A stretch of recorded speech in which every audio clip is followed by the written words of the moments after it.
নমস্কার বন্ধুরা, নলেজ কাল্টিভেটারে স্বাগত। আমি সুদীপ ঘোষ শুরু করছে যে ক্লাস যেখানে হয় কারেন্ট অ্যাফেয়ার্সের আলোচনা।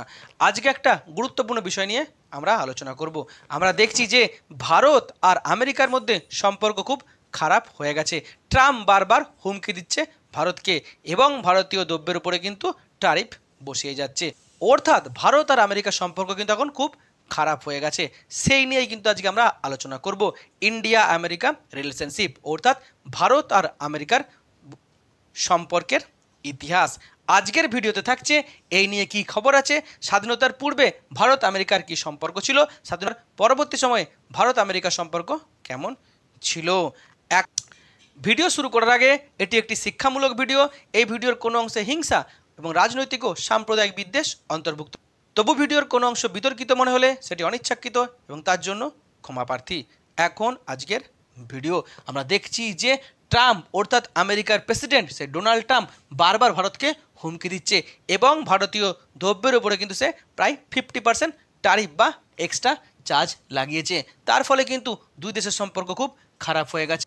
ভারত আমেরিকা সম্পর্ক যখন খারাপ হয়ে গেছে, ভারত কিন্তু বাধ্য হয়ে আবার সেই রাশিয়ার উপরেই ভরসা রেখেছে, কারণ রাশিয়া হচ্ছে ভারতের খুব পুরনো বন্ধু। এখন আমরা দেখে নেব সেই ভারত আর আমেরিকার সম্পর্ক নিয়ে। প্রথমে এখন আমরা দেখব যে স্বাধীনতার পূর্বে ভারত আমেরিকার কি সম্পর্ক ছিল। ভারতে যেমন ইংল্যান্ডের উপনিবেশ ছিল, ঠিক তেমনি আবার আমেরিকাতেও ইংল্যান্ডের উপনিবেশ ছিল। অন্যদিকে ভারতে যেমন ফ্রান্সের উপনিবেশ ছিল, অন্যদিকে আমেরিকাতেও কিন্তু ফ্রান্সের উপনিবেশ ছিল। এবং ইংল্যান্ড ও ফ্রান্স তারা কিন্তু একে অপরের উপরে এই লড়াই করতো এই ভারত ও আমেরিকার উপনিবেশ নিয়ে। এবং ব্রিটিশদের বিরুদ্ধে লড়াই করার জন্য ভারতবর্ষের কিছু দেশীয় রাজা বা দেশীয় শাসক তারা কিন্তু চেয়েছিল যে এই ফ্রান্সের সাহায্য নিয়ে ব্রিটিশদের বিরুদ্ধে লড়াই করা হবে। সে আমাদের সিরাজউদ্দৌলা হতে পারে, অন্যদিকে আবার দক্ষিণের মহীশূরের হায়দার আলী কিংবা টিপু সুলতান। অর্থাৎ বোঝা যাচ্ছে যে কোথাও না কোথাও কিন্তু একটা কানেকশান ছিল। তা পরবর্তী ক্ষেত্রে আমেরিকা কিন্তু অনেক আগেই স্বাধীনতা পেয়ে যায় ইংল্যান্ড ও ফ্রান্সের কাছ থেকে। এখন ভারতবর্ষে তখন চলছে ব্রিটিশ বিরোধী আন্দোলন, আর ব্রিটিশ বিরোধী আন্দোলনে একাধিক সংগঠন কিন্তু আমেরিকাতে গড়ে উঠেছিল, কারণ ভারতবর্ষের একাধিক বিপ্লবীরা তারা কিন্তু এই আমেরিকাতে থাকতেন বা গোপনে আমেরিকা চলে গেছিলেন। তার মধ্যে যেটা সবথেকে উল্লেখযোগ্য সেটা হচ্ছে থিওজফিক্যাল সোসাইটি। থিওজফিক্যাল সোসাইটি প্রতিষ্ঠা হয়েছিল আমেরিকার নিউ ইয়র্কে 1875 খ্রিস্টাব্দে। কর্নেল উইলকোট আর মাদাম ব্লাভাস্কি এই থিওজফিক্যাল সোসাইটি তারা কিন্তু ব্রিটিশদের বিরুদ্ধে স্পিরিচুয়াল মুভমেন্ট করতো, যার পরবর্তী শাখা কিন্তু ভারতবর্ষের আদিয়ারে প্রতিষ্ঠা হয়েছিল। আবার আমরা জানি 1893 খ্রিস্টাব্দে স্বামী বিবেকানন্দ আমেরিকা গিয়েছিলেন। আমেরিকার চিকাগো শহরে তিনি কিন্তু সেই বিখ্যাত বক্তব্য দিয়েছিলেন। আর তারপর থেকে কিন্তু স্পিরিচুয়াল জগতে আমেরিকার ভারতের মধ্যে একটা সম্পর্ক তৈরি হয়েছিল।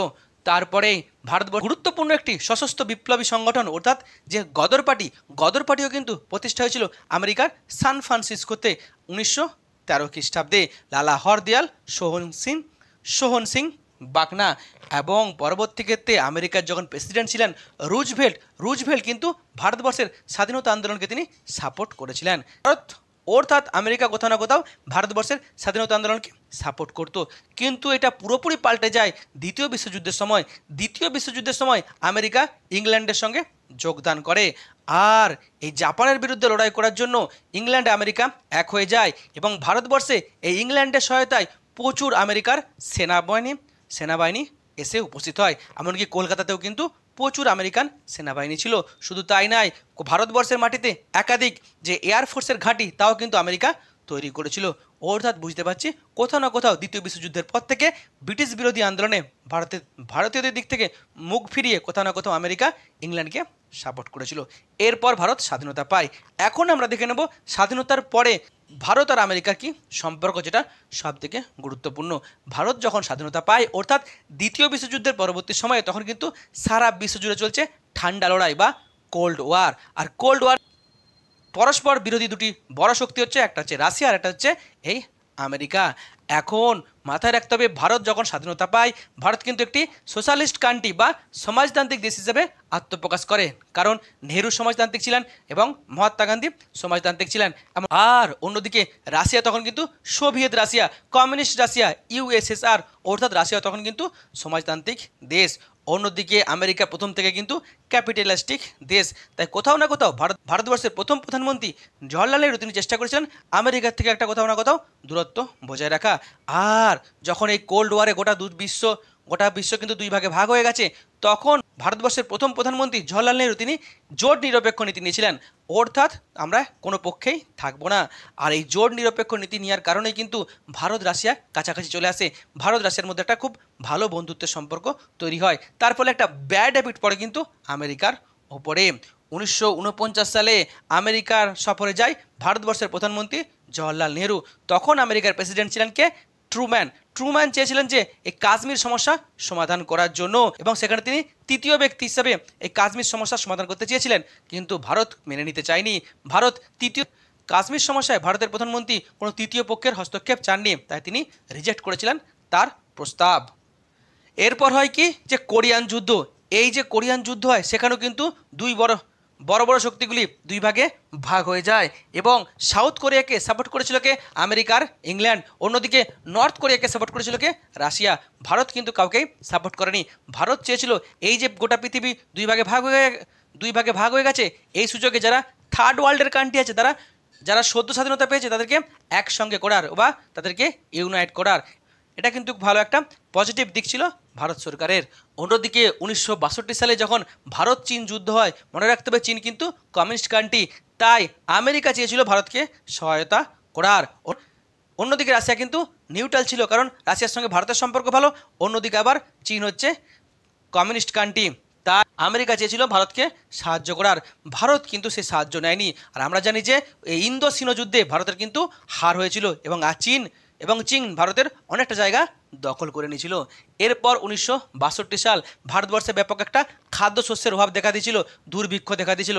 আর তখন ভারত সরকার সিদ্ধান্ত নিয়েছিল যে ভারতবর্ষে গ্রিন রেভলিউশন বা সবুজ বিপ্লব করতে হবে। আর সবুজ বিপ্লব করার জন্যই তারা আমেরিকা থেকে এনেছিলেন সবুজ বিপ্লবের জনক নরম্যান বোরলগকে। আর এই নরম্যান বোরলগের ছাত্র ছিলেন ভারতের সবুজ বিপ্লবের জনক MS স্বামীনাথন। এই নরম্যান বোরলগ কিন্তু ভারতবর্ষে এসেছিলেন, আর তার ফলে কিন্তু ভারতে সবুজ বিপ্লব ঘটেছিল, অর্থাৎ খাদ্যশস্যের অভাবের কিন্তু একটা সমস্যার সমাধান হয়েছিল। এরপরে কিন্তু আরও একটা ঘটনা ঘটে যায়। আমেরিকা কিন্তু পাকিস্তানকে সাহায্য করতে শুরু করে, পাকিস্তানকে প্রচুর মিলিটারি বা ডিফেন্সে সাহায্য করে। আর আমেরিকার সাহায্যে ক্ষমতা পেয়ে পাকিস্তান ভারত আক্রমণ করে 1965 সালে। আর এই 1965 সালের যুদ্ধে কিন্তু ভারত জয়লাভ করে, যদিও ভারতের কাছে কিন্তু অত অস্ত্র ছিল না, পাকিস্তানের কাছে প্রচুর অস্ত্র ছিল, যা দিয়েছিল এই আমেরিকা দিয়েছিল, তবুও কিন্তু ভারত জয়লাভ করেছিল। কিন্তু এই যুদ্ধের পরবর্তী সময়ে 1966 সালে যে রাশিয়ার তাজখণ্ড চুক্তি হয়েছিল, সেখানে এক প্রকারে ভারতের উপরে এই আমেরিকা রাশিয়া কিন্তু চাপ দিয়ে এই চুক্তি স্বাক্ষরিত করতে বাধ্য করেছিল, এটাও কিন্তু একটা বিতর্কিত। অন্যদিকে জওহরলাল নেহরুর পরবর্তী সময়ে ইন্দিরা গান্ধীর সঙ্গেও কিন্তু রাশিয়ার সম্পর্ক খুব ভালো হয়ে ওঠে। আর তারই কিন্তু একটা ব্যাড এফেক্ট পড়ে আমেরিকার উপরে। সেই সময় রাশিয়া কিন্তু আফগানিস্তান দখল করে নেয়, আর রাশিয়ার বিরুদ্ধে লড়াই করার জন্য এই আফগানিস্তানের কাছাকাছি পাকিস্তানকে বিরাট বড় সাহায্য করে এই আমেরিকা। আর 1971 সালে, অর্থাৎ ভারত পাকিস্তান যুদ্ধ, অর্থাৎ বাংলাদেশের মুক্তিযুদ্ধ বা বাংলাদেশের স্বাধীনতা যুদ্ধ, তখন কিন্তু ভারতকে সাপোর্ট করেনি আমেরিকা সাপোর্ট করেছিল পাকিস্তানকে। এবং আমেরিকার প্রেসিডেন্ট নিক্সন এক প্রকারে ইন্দিরা গান্ধীকে হুমকি দিয়েছিল যে যাতে পাকিস্তানে সেনা পাঠানো না হয়। ইন্দিরা গান্ধী সেই হুমকি কিন্তু মেনে নেননি। ইন্দিরা গান্ধী নিক্সনের হুমকিকে উপেক্ষা করে পূর্ব পাকিস্তানে সেনা পাঠিয়েছিলেন, এবং সেই সময় ভারতকে ধ্বংস করার বঙ্গোপসাগরে পাঠিয়েছিল 7th ফ্লিট, অর্থাৎ সপ্তম নৌভর, অর্থাৎ পরমাণু অস্ত্র বোঝাই জাহাজ, যা কিন্তু মুহূর্তের মধ্যে ভারতকে ধ্বংস করে দিতে পারত। কিন্তু ইন্দিরা গান্ধী সাহায্য চেয়েছিল রাশিয়া সাহায্য করেছিল, রাশিয়ার সাহায্য করার ফলেই কিন্তু আমেরিকা পিছু হাঁটতে বাধ্য হয়েছিল, ভারত এখানে জয়লাভ করেছিল। এরপর 1974 সালে ইন্দিরা গান্ধী ভারতবর্ষের প্রথম নিউক্লিয়ার টেস্ট করেছিলেন স্মাইলিং বুদ্ধ, রাজস্থানের পোখরানে। এখানেও কিন্তু অখুশি হয়েছিল এই আমেরিকা। ইন্দিরা গান্ধীর ওপর একটা খারাপ এফেক্ট পড়েছিল এই আমেরিকাতে।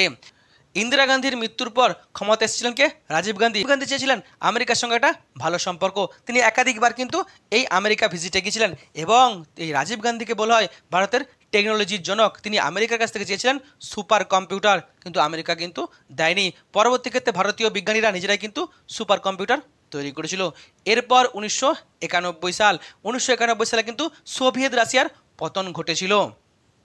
আর তার কিন্তু সরাসরি এফেক্ট পড়েছিল এই ভারতের উপর। ভারতের অর্থনীতি কিন্তু এক প্রকারের ক্ষতিগ্রস্ত হয়েছিল, যদিও পরবর্তী ক্ষেত্রে মনমোহন সিং কিন্তু ভারতের অর্থনীতিকে বাঁচিয়ে তুলেছিল। তখন প্রধানমন্ত্রী ছিলেন নরসিমা রাও। নরসিমা রাও কিন্তু চেষ্টা করেছিল আমেরিকার সঙ্গে একটা ভালো সম্পর্ক তৈরি করার, কিন্তু নরসিমা রাও যখন পরমাণু পরীক্ষার চেষ্টা করেছিলেন তখন কিন্তু আমেরিকা এক প্রকারে জোর করে সেটা বন্ধ করে দিয়েছিল। এরপর ক্ষমতা ছিল অটল বিহারী বাজপেয়ী। আমরা জানি বিজেপি সবসময় কংগ্রেসকে আক্রমণ করতো, যেতে কারণ কংগ্রেস ছিল প্রো রাশিয়া, অন্যদিকে বিজেপি কোথাও না কোথাও একটা প্রো আমেরিকা ছিল, ভেবেছিল। তাই অটল বিহারী বাজপেয়ী সবসময় আমেরিকার সঙ্গে একটা ভালো সম্পর্ক তৈরি করার চেষ্টা করেছিলেন। কিন্তু অটল বিহারী বাজপেয়ী 1998 সালে যে ভারতবর্ষের দ্বিতীয় পরমাণু টেস্ট অর্থাৎ শক্তি করেছিলেন, সেখানে কিন্তু আমেরিকা রেগে গেছিল, আমেরিকার সঙ্গে একটা খারাপ সম্পর্ক তৈরি হয়। আমেরিকার সঙ্গে খুব ভালো সম্পর্ক ছিল মনমোহন সিং সরকারের আমলে, এবং মনমোহন সিং সরকার আমেরিকার সাথে নিউক্লিয়ার ডিল করেছিল, এবং সেই সময় কিন্তু ভারতবর্ষে জঙ্গি হামলা গড়ে উঠেছিল 2008 সালে মুম্বাইয়ের জঙ্গি হামলা, এবং তখন একজন জঙ্গিকে ভারত কিন্তু ধরেছিল, আজমল কাসব, যার পরবর্তী ক্ষেত্রে কিন্তু ফাঁসি হয়েছিল।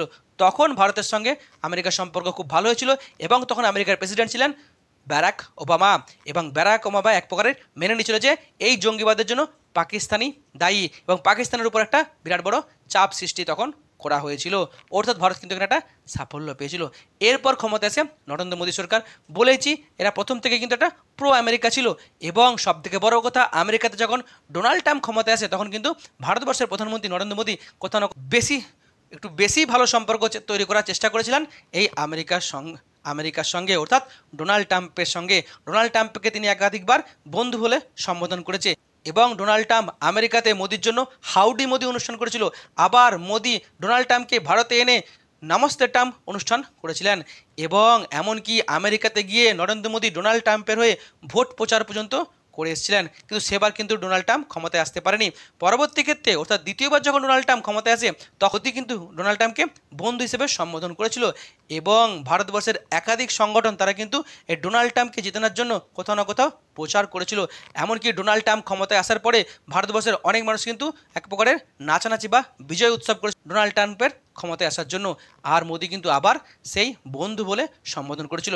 আর তখন থেকেই হয়তো বোঝা গেছিল যে কোথাও না কোথাও ভারত ও আমেরিকার সম্পর্ক, অর্থাৎ ডোনাল্ড ট্রাম্প ও মোদির সম্পর্ক হয়তো খুব ভালো হবে। আর আমেরিকা শক্তিধর দেশ, তাহলে উন্নত দেশের সাথে যদি ভারতের সম্পর্ক ভালো হয়, তাহলে কিন্তু একটা বিরাট বড় এফেক্ট পড়বে। কিন্তু যখন অপারেশন সিন্দুর হয়, তখন ডোনাল্ড ট্রাম্প হঠাৎ করে তিনি তার এক্স হ্যান্ডেলে প্রকাশ করেন যে তিনি নাকি ভারত পাকিস্তানের মধ্যে যে যুদ্ধ, সেই যুদ্ধ থামিয়েছেন। আর এরপরই কিন্তু বিরোধীরা মোদী সরকারকে কোথাও না কোথাও ক্রিটিসাইজ করতে শুরু করে। আর তারপরে হঠাৎ করে ডোনাল্ড ট্রাম্প ভারতকে হুমকি দেয়, ভারত যদি রাশিয়া থেকে তেল কেনা বন্ধ না করে, তাহলে কিন্তু ভারতের জন্য ক্ষতি আছে। আর ভারত কিন্তু জানিয়ে যায় যে তারা রাশিয়ার থেকে তেল কিনবেই, বন্ধ করবে না। আর তারপরে কিন্তু একের পর এক ধাক্কা শুরু হয় ভারতের উপরে।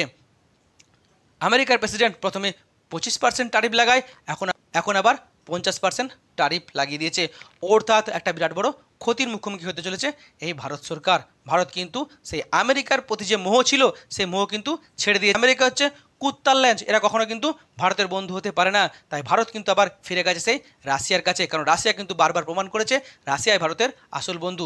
বিপদের সময় যে বন্ধু পাশে দাঁড়ায়, সে কিন্তু আসল বন্ধু। রাশিয়া কিন্তু একাধিকবার বিপদের সময় ভারতের পাশে দাঁড়িয়েছে। তাই নরেন্দ্র মোদী সরকার এই ডোনাল্ড ট্রাম্পের মোহ ছেড়ে আবার রাশিয়ার হাত ধরার চেষ্টা করছে। এখন দেখা যাক ভারত আর আমেরিকার সম্পর্ক আগামী দিনে কোথায় যায়। জি20 সংগঠন কিন্তু ভারত আর আমেরিকা কিন্তু সদস্য। আবার ভারত আমেরিকার থেকে যে তেজসের ইঞ্জিন পর্যন্ত কিনেছে, আর এখন দেখতে পাচ্ছি যে দুই দেশের সম্পর্ক খারাপ হয়ে গেছে। এই হলো আজকের ভিডিও, যেখানে আমি টোটাল বিষয়টি সুন্দরভাবে তুলে ধরার চেষ্টা করলাম। এখন ভারত আমেরিকার সম্পর্ক নিয়ে আপনার মতামত কী আছে অবশ্যই কমেন্ট বক্সে জানাবেন। ভিডিওটি এখানে শেষ হলো। ভিডিওটি যদি ভালো লাগে অবশ্যই লাইক, কমেন্ট, শেয়ার এবং চ্যানেলটি সাবস্ক্রাইব করতে ভুলবেন না। আবার দেখা হবে নতুন একটি ভিডিওতে। ততক্ষণ পড়তে থাকো, হাসতে থাকো।